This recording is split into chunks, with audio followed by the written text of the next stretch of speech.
wabarakatuh.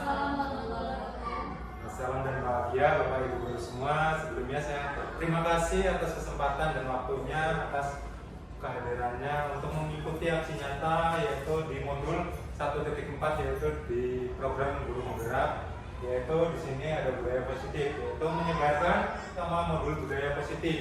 Yang pertama yaitu perubahan paradigma belajar. Yang kedua disiplin positif.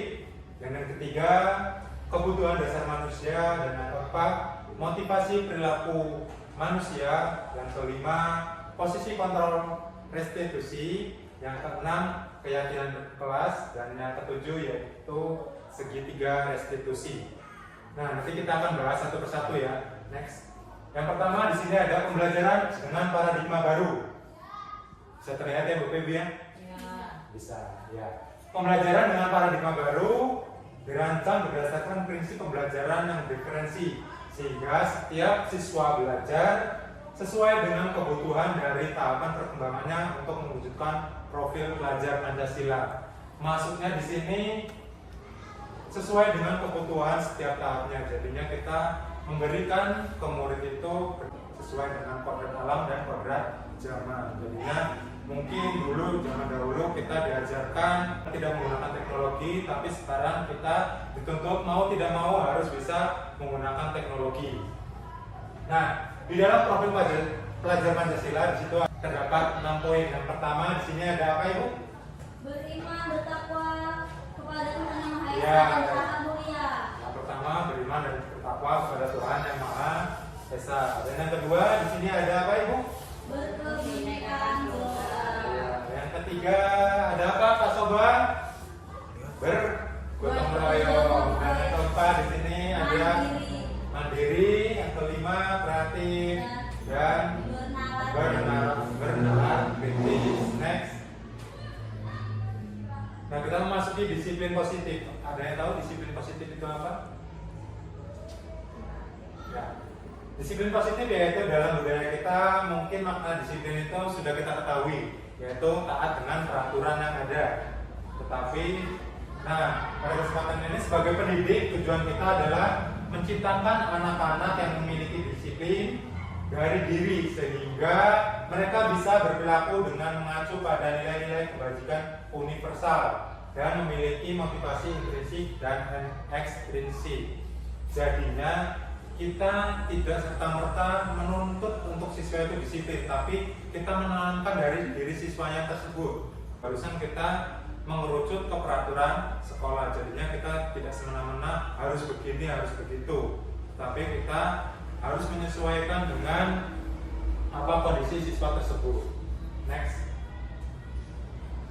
Nah, di sini ada kebutuhan dasar manusia yang harus terpenuhi. Jadinya 5 komponen tersebut harus terpenuhi dalam kehidupan manusia. Jika tidak terpenuhi, itu makanya sebabnya timbulnya masalah-masalah tersebut. Ya, yang pertama di situ ada bertahan hidup. Yang kedua, kasih sayang dan rasa diterima. Yang ketiga, penguasaan. Yang keempat, kebebasan. Dan yang kelima, kesenangan. Nah, 5 poin tersebut itu harus saling terkait. Jadinya kita nggak asal-asalan. Kalau misalkan kesenangannya tidak terpenuhi, dari 4 tersebut kita kurang maksimal untuk melakukannya. Contoh, Bapak Ibu, dari bertahan hidup, penguasaan, kesenangan tersalurkan, terus kebebasan, tapi kurangnya rasa kasih sayang dan rasa diterima di lingkungan sekitar, mungkin kurang lengkap rasanya jika kasih sayang dan rasa diterima itu kita tidak terpenuhi. Makanya timbullah masalah-masalah kecil yang sering kita temui di lingkungan sekitar. Next. Motivasi perilaku manusia. Motivasi merupakan dorongan yang timbul pada diri seorang secara sadar atau tidak sadar untuk melakukan suatu tindakan dengan tujuan tertentu. Contohnya di sini menghindari ketidaknyamanan dan hukuman. Mungkin sering kita temui di sekolah kita sendiri mungkin ya.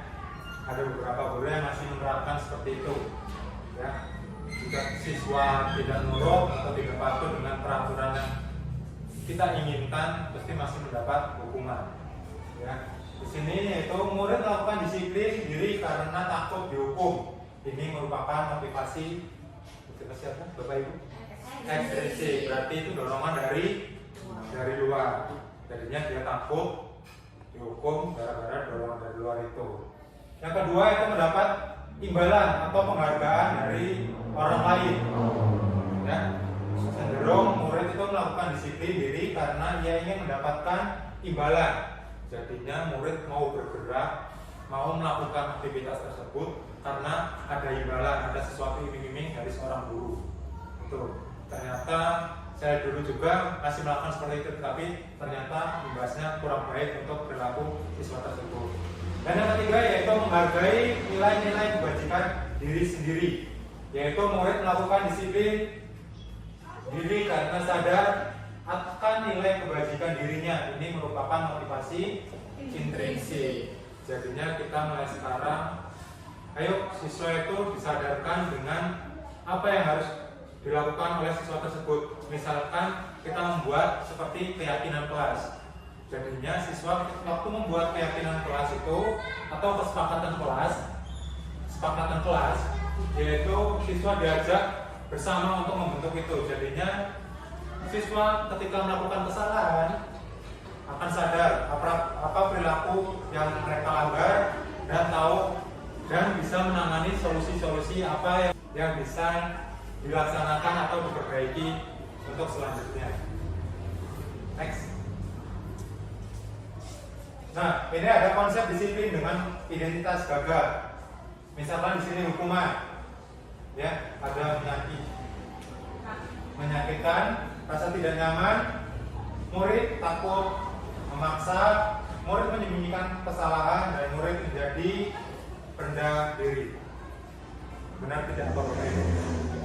Ya, jadinya kalau kita menggunakan hukuman di sekolah, mungkin cenderung menyakiti murid, tidak nyaman bagi lingkungan sekitar sekolah, mungkin bagi diri murid sendiri.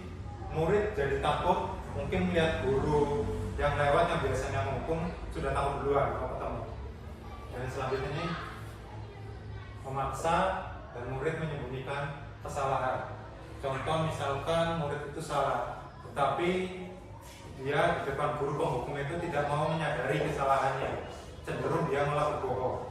Itu biasanya yang terjadi kalau misalkan kita sering menghukum, murid itu cenderung tidak terbuka. Nah, kalau misalkan kita menggunakan penghargaan, yaitu tidak efektif. Yang pertama, yang kedua merusak hubungan atau sifat diri, ya, menjadi sifat diri. Biasanya misalkan murid si A kok selalu juara 1, sedangkan yang murid si B belajarnya pintar, kelas aktif, ternyata tidak juara-juara. Jadinya sedikit merasa iri, kok saya tidak pernah mendapatkan hadiah atau apresiasi dari guru tersebut. Yang ketiga di sini mematikan kreativitas. Yang keempat, menghukum dengan sistem ranking. Ternyata ranking itu juga menghukum siswa tersebut. Ya. Berarti kita waktu mungkin yang sudah lalu mungkin penerapannya kurang tepat mungkin ya. Dan yang kelima yaitu merampas hak menghargai dirinya. Sama halnya kita merampas hak menghargai dirinya tersebut. Nah, selanjutnya next, konsep disiplin dengan identitas sukses. Ya, di sini ada konsekuensi dan restitusi. Konsekuensi ada yang tahu Bapak Ibu? Konsekuensi. Ya, hampir 11-12. Tapi akan lebih mengerucut di pelajarannya tersebut. Yang pertama di sini ada penguatan jangka pendek. Yang kedua perlu monitoring berkelanjutan. Yang ketiga stimulus respon. Yang keempat murid menghormati peraturan. Dan yang kelima kehilangan waktu untuk merenungi kesalahan. Itu poin-poin konsekuensi. Dan yang selanjutnya yaitu restitusi, ya, restitusi, menangani murid dengan restitusi. Nanti ada contohnya. Yang pertama di sini murid merasa bertanggung jawab untuk perilakunya dengan adanya seperti tadi yang saya sebutkan, yaitu adanya kesepakatan kelas. Jadinya sebelum pembelajaran kita diadakan kesepakatan kelas guna untuk cenderung kalau misalkan murid melakukan kesalahan, kita tanya mereka melakukan kesalahan apa yang dia langgar. Jadinya kita kesalahan itu murid yang mengoreksi, bukan kita lagi yang mengoreksi murid itu, tapi kita kembalikan lagi ke murid. Dan selanjutnya yaitu fokus pada pemecahan masalah jangka panjang. Yang ketiga, murid menghormati dirinya dan orang lain. Yang keempat, teori kontrol, dirinya memegang kontrol. Yang tadi saya bilang, murid cenderung memegang kontrol. Jadinya ada kesepakatan kelas, murid itu cenderung senang. Jadinya dia bisa mengendalikan dirinya sendiri. Jadinya apa yang dia salah, dia bisa mengontrol apa kesalahan dirinya. Guru tinggal hanya membimbing dan mengarahkan. Apa kesalahan kamu, murid menyadari apa yang kamu langgar, dan kita mencari solusinya. Apa kira-kira solusi bisa pemecahan masalah itu bisa kamu hadapi. Jadinya pemecahan masalah itu kita kembalikan lagi ke murid. Jadinya guru sebenarnya cuma mengarahkan. Makanya guru lebih enak mungkin kalau institusi ini berjalan. Dan yang terakhir yaitu murid bersemangat dan memperbaiki kesalahannya sendiri. Nah, itu makanya ada pengembalian di mana solusinya itu ke murid sendiri. Nah, selanjutnya yaitu konsep disiplin. Nah, konsep disiplin pendekatan restitusi, sebuah cara menanamkan disiplin positif pada murid. Pengertian restitusi bisa dibaca, Bu Esti coba.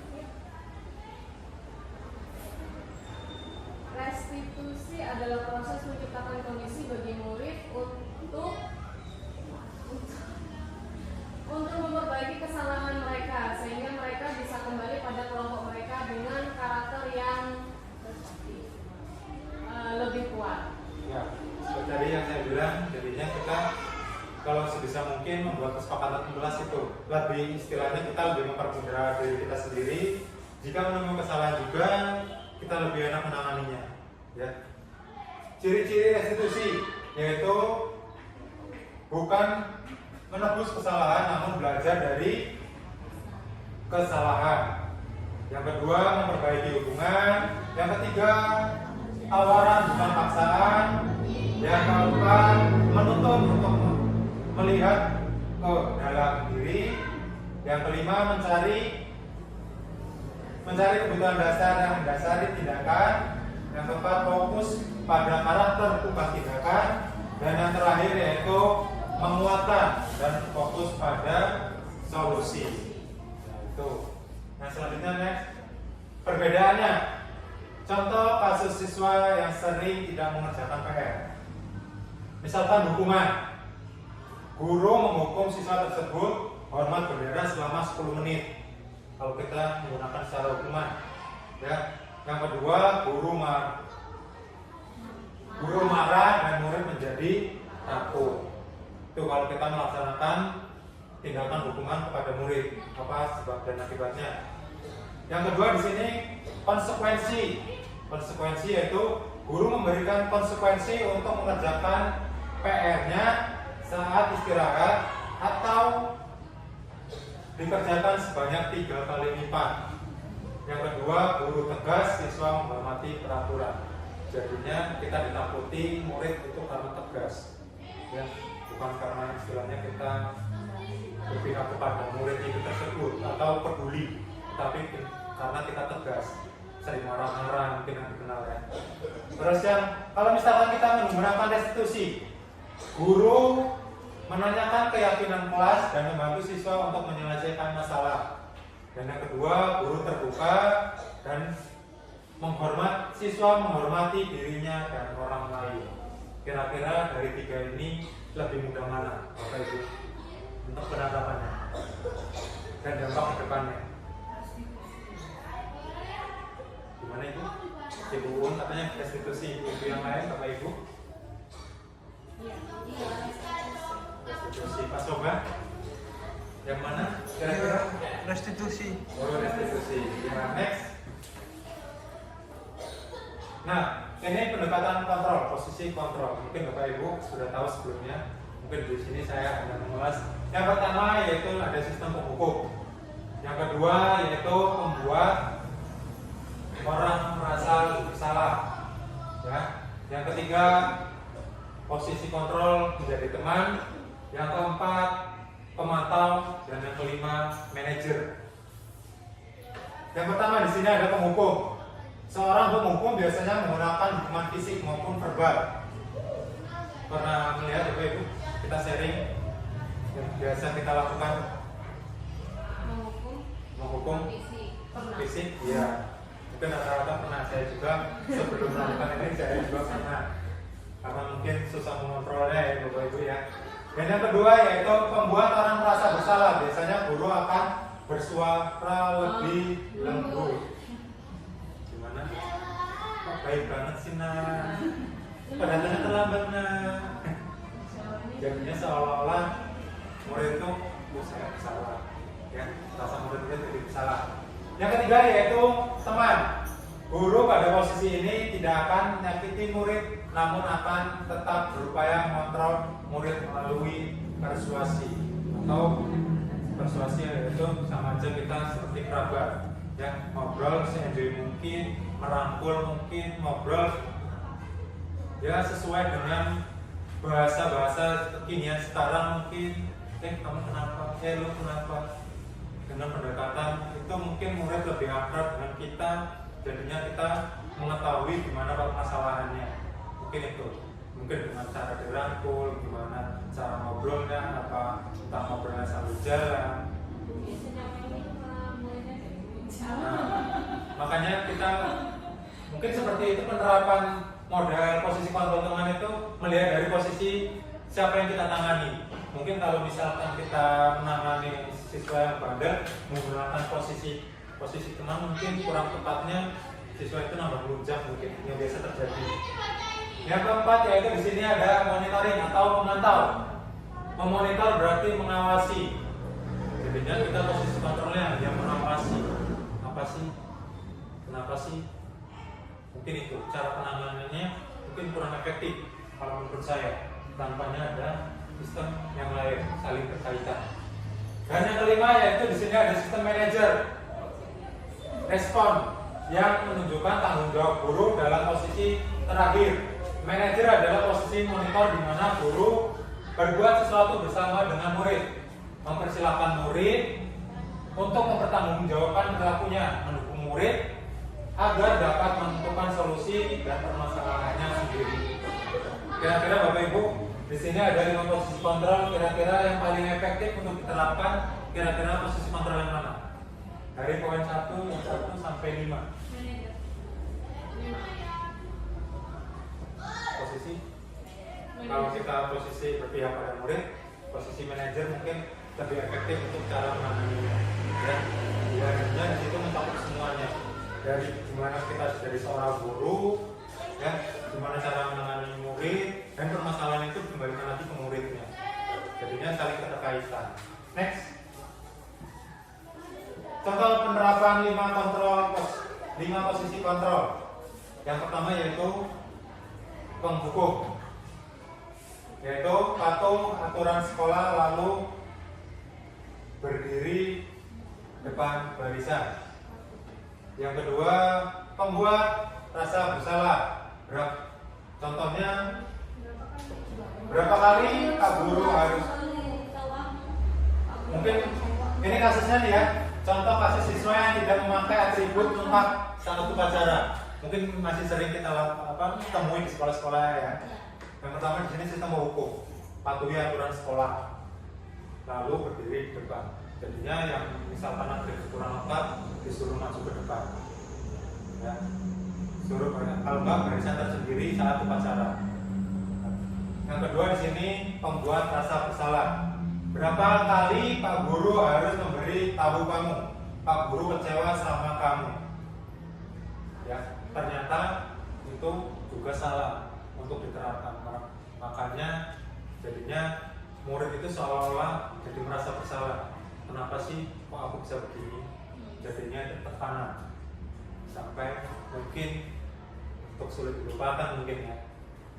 Yang kedua yaitu di sini ada posisi teman. Ayolah yang apa nih? Yang ayolah yang ketik buat Pak Guru bangga, Itu cara pendekatan kita ke murid kalau kita membuat dengan pendekatan posisi kontrol teman. Ya, seolah ayolah bantu Pak Guru sama aja. Ya, jangan sering melakukan kesalahan. Tetapi kadang kalau kita masih menggunakan posisi kontrol ini, murid masih sering untuk melanggar. Cenderung istilahnya kan kemarin cuma dilalem bahasanya. Ya. Yang kedua di sini ada yang selanjutnya di sini ada sistem pemantau. Ya, di sini yaitu kamu sudah melanggar apa peraturan dan konsekuensinya. Dan yang terakhir yaitu ada sistem manajer.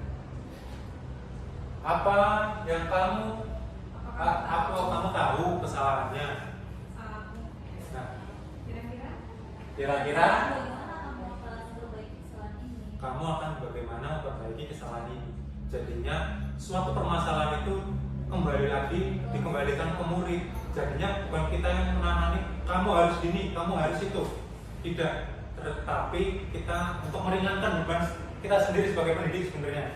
Kalau kita mengembalikan permasalahan itu, terus gimana solusinya ya siswa tersebut yang mencari. Jadinya kita cuma mengawasi, mengarahkan. Jadi seperti itu yang harus kamu lakukan. Seperti itu Bapak Ibu. Mungkin kedepannya kita saling berbenah lah. Nah, di sini ada keyakinan kelas.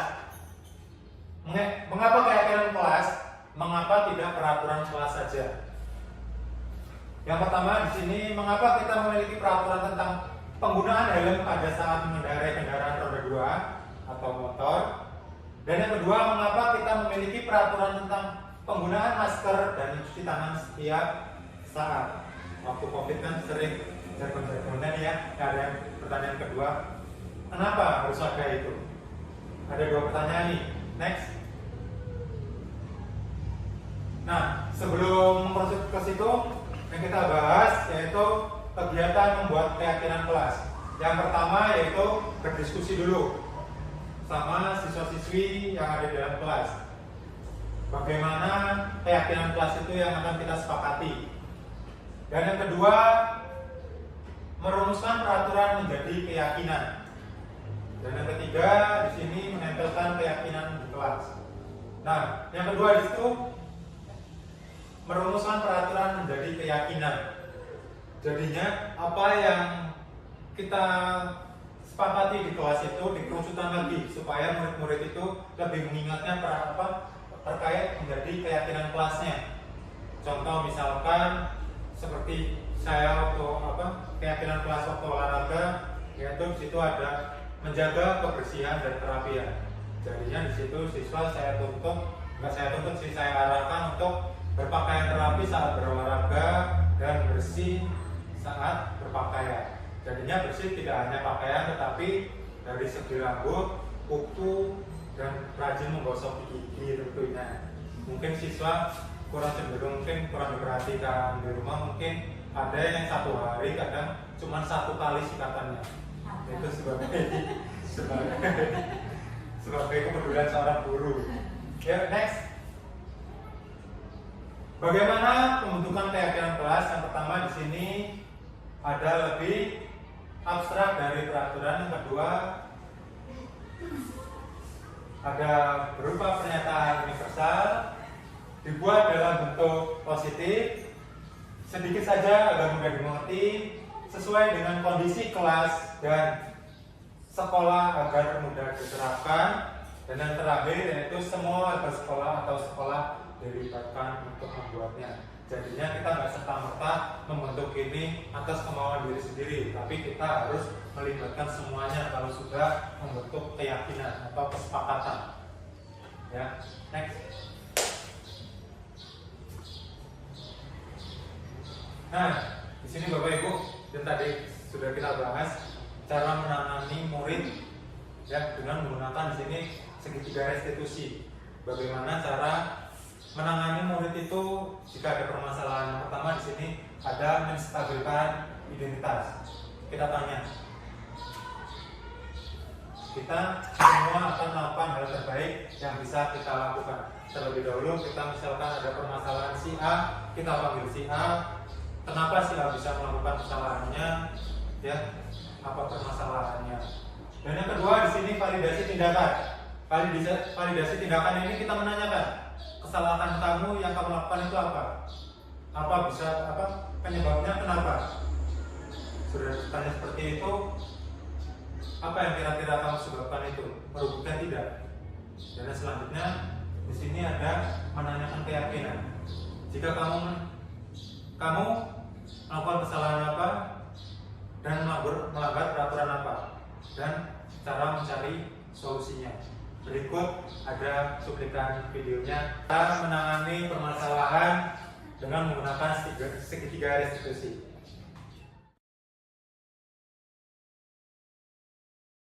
Waalaikumsalam. Siapa dulu Fatir? Selamat pagi Fatir. Apa kabarnya pagi ini Fatir? Fatir tahu kenapa Bapak panggil di sini? Ya, tadi Bapak sudah memeriksa tugas apa yang kita kerjakan kemarin. Dan kebetulan Bapak lihat hanya tugas Fatir yang tidak ada. Ya, Bapak mungkin waktu belajar di dalam kelas mungkin ada rasa bosan, ada rasa malas. Ya, jadi perasaan ini mungkin sama dirasakan oleh teman-teman yang lainnya.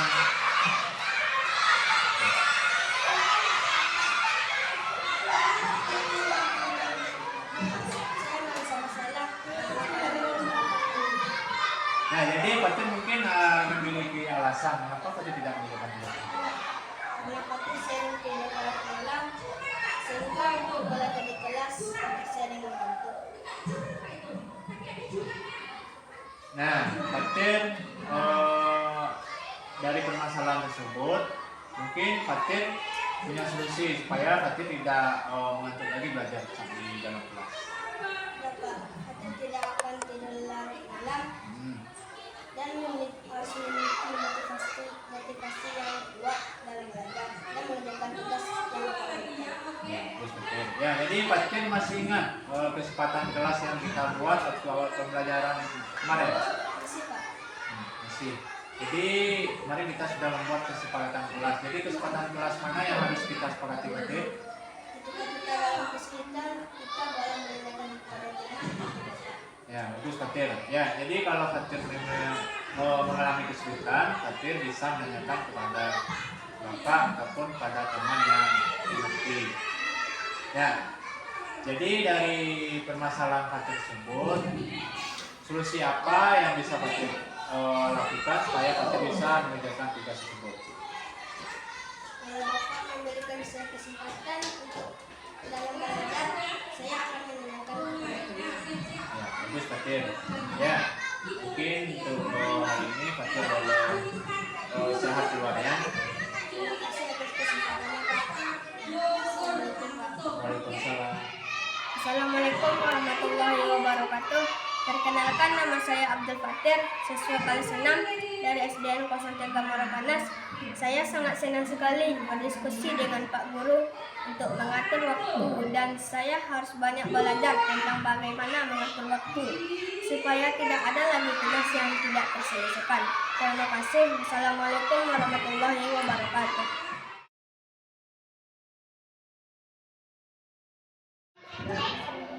Waalaikumsalam. Selamat pagi Nabila, apa kabarnya pagi ini? Nah, pada pagi ini Nabila tahu kenapa Bapak panggil ke sini? Ya. Jadi tadi waktu pembelajaran dibuka, kan Bapak melihat Nabila kurang semangat itu ya. Biasanya Bapak melihat Nabila sangat aktif, semangat aktif maksudnya.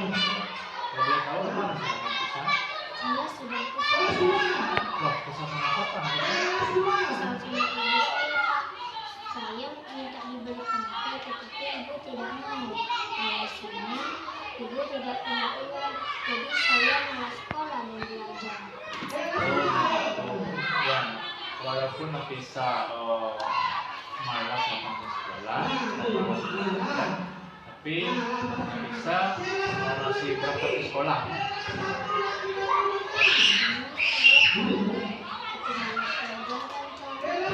Ya, jadi bisa masih memiliki rasa tanggung jawab, ya. Walaupun memiliki rasa malas ke sekolah, belajar, Tapi bisa isi tanpa kesulitan. Saya takut ketinggalan pelajaran dan saya turun. Ya, jadi Nafisa masih ingat waktu awal pembelajaran kemarin kita pernah membuat sebuah kesempatan kelas.